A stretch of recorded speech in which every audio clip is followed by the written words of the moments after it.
नृत्य की दुनिया में कर कुछ ऐसा, दुनिया करना चाहे तुम जैसा।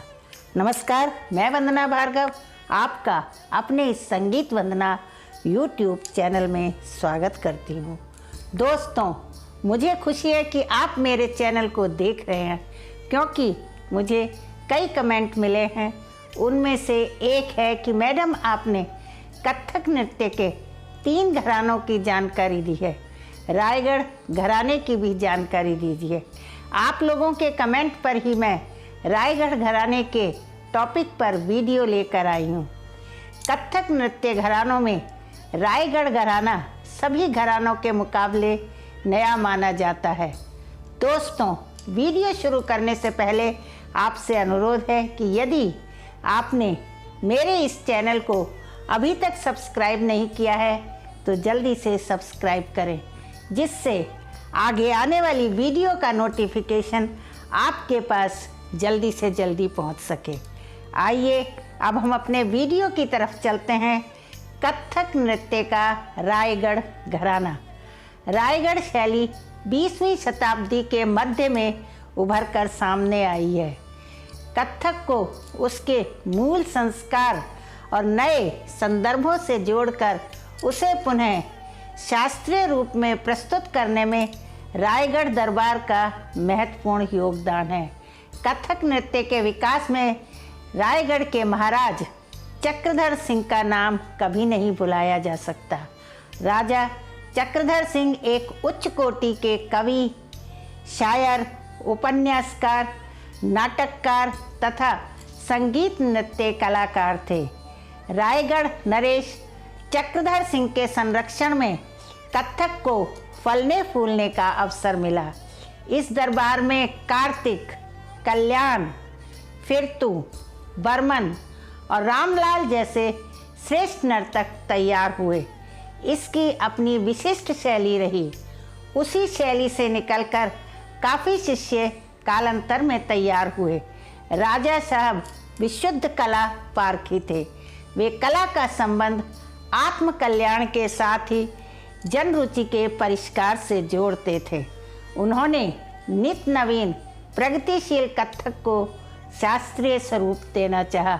इसके लिए उन्होंने लखनऊ एवं जयपुर दोनों के घरानों के आचार्यों का सहयोग आवश्यक समझा। नृत्य संगीत के प्राय सभी घरानों के गंभीर अध्ययन और विद्वानों के साथ चिंतन मनन के पश्चात यह नृत्य शैली रायगढ़ घराना के नाम से 1978 में प्रसारित की गई। राजा साहब जैसे महान कलाकार 7 अक्टूबर सन 1947 में हमें छोड़कर चले गए, किंतु उनकी अनुपम रचनाओं से कथक जगत आज भी आलोकित है। वर्तमान में कथक नृत्य अंतर्राष्ट्रीय क्षितिज पर चमक रहा है। घराना या शैली कोई भी हो, कथक अपनी कथा स्वयं कहता है। शुद्ध नृत्य, भाव तथा कथक की रसात्मक लहरें दर्शक को रस विभोर कर देती है। विशेषताएं: रायगढ़ घराने के कथक में लखनऊ एवं जयपुर दोनों घरानों की मित्र शैली का नायाब उदाहरण नजर आता है। यहाँ जयपुर जैसी तैयारी है तो लखनऊ जैसा भाव प्रदर्शन एवं खूबसूरती। यहाँ का ठाठ ना तो जयपुर घराने सा बड़ा न लखनऊ सा छोटा है। यहाँ हवा में लहराते केतु के प्रतीक त्रिपटाक हस्त का अधिक महत्व है। इसलिए राजा साहब ठाठ की जगह त्रिपटाक हस्त कहना अधिक पसंद करते थे। उस समय जयपुर में विलंबित का काम अधिक होता था और लखनऊ में कम, लेकिन अति विलंबित का यहीं से प्रारंभ हुआ। यहाँ की अति विलंबित लय उस समय 64 मात्रा तक होती थी। संकीर्ण, खंड, मिश्र, तिस्त्र एवं 5 जातियों का प्रयोग यहाँ की खासियत है। चक्रदार परन यहीं की उपज है।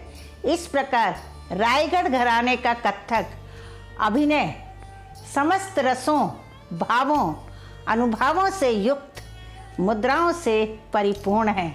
रायगढ़ घराने के अस्तित्व का सबसे बड़ा आधार राजा साहब द्वारा निर्मित नए नए बोल और चक्रधार परन है, जो नर्तन सर्वस्वम, ताल तोय निधि, राजरत्न मंजूषा, मुरजबरन पुष्पाकर में संकलित है।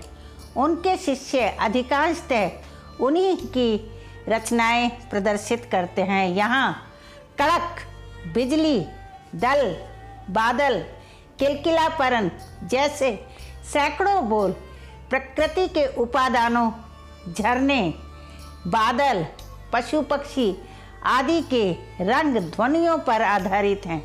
जाति और स्वभाव के अनुसार इनका प्रदर्शन किया जाए तो यह मूर्त हो उठते हैं।